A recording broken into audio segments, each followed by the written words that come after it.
Let me ask you a question. Is healthcare a right or a privilege? When I first started learning about healthcare, I believed it to be a right. But the more I read, the more I studied, the more I realized how wrong I was. Conventional medicine does a decent job at ridding people of disease, but how can you tell if someone is truly healthy?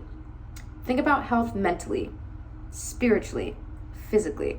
My name is Cameron Salinas, and I am here to advocate for patient-centered care and spread awareness about the dark side of our healthcare system, and hopefully persuade you into thinking about your health differently. In my college career, I've taken 5 different healthcare classes, ranging from healthcare history to ethics, professions, Chinese medicine, and body therapies.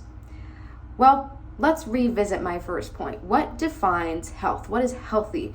This definition varies amongst different cultures or groups of people, be that disabled or able-bodied, genders, religions, etc. I will now go into further detail about healthcare ethics and why it's so important for providers to demonstrate cultural competency, as well as argue why patient-centered care can be the future for our medicine.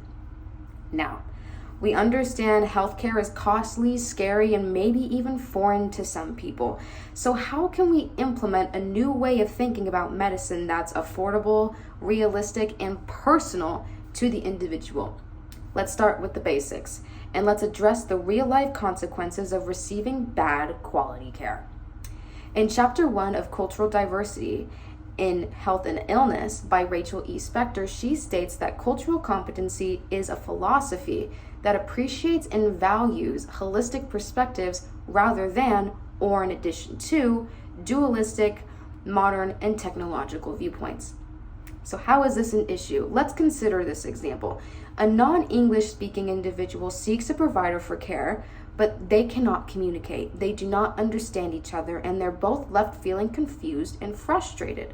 Or this example, a patient does not want prolonged medication, but the provider states it's crucial for their recovery. How do they proceed?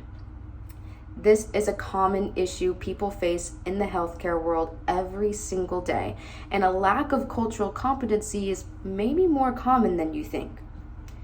In Chapter 1 of the Basics of the U.S. Healthcare System by Nancy J. Niles, we're introduced to the Iron Triangle, created by Dr. William Kissick in 1994, and it focuses on 3 factors: quality, cost, and accessibility.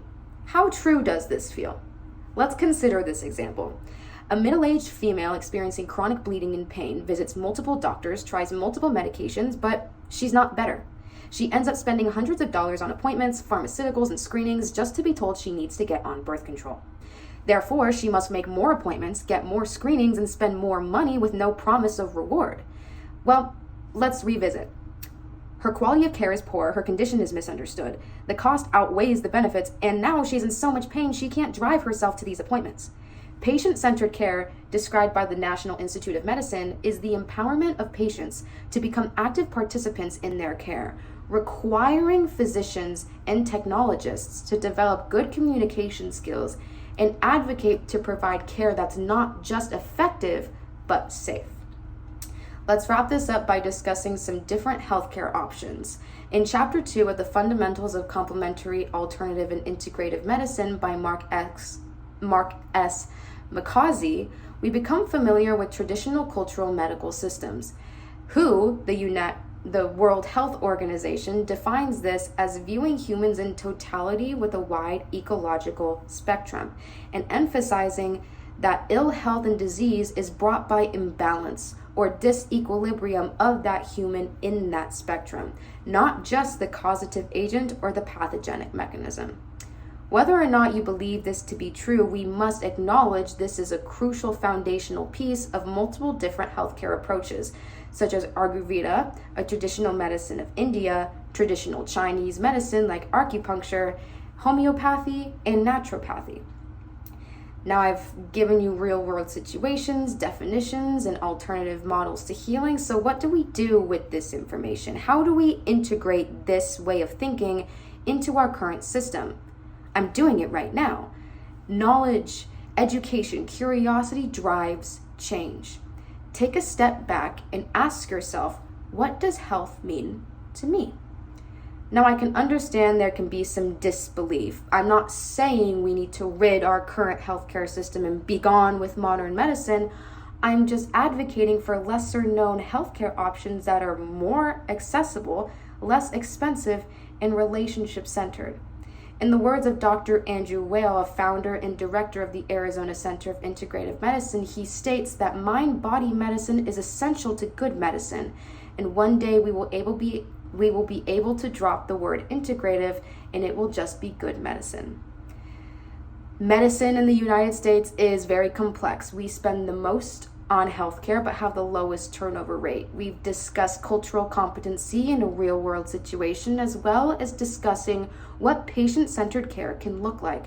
And we also glossed over some real-world examples of traditional cultural medical approaches.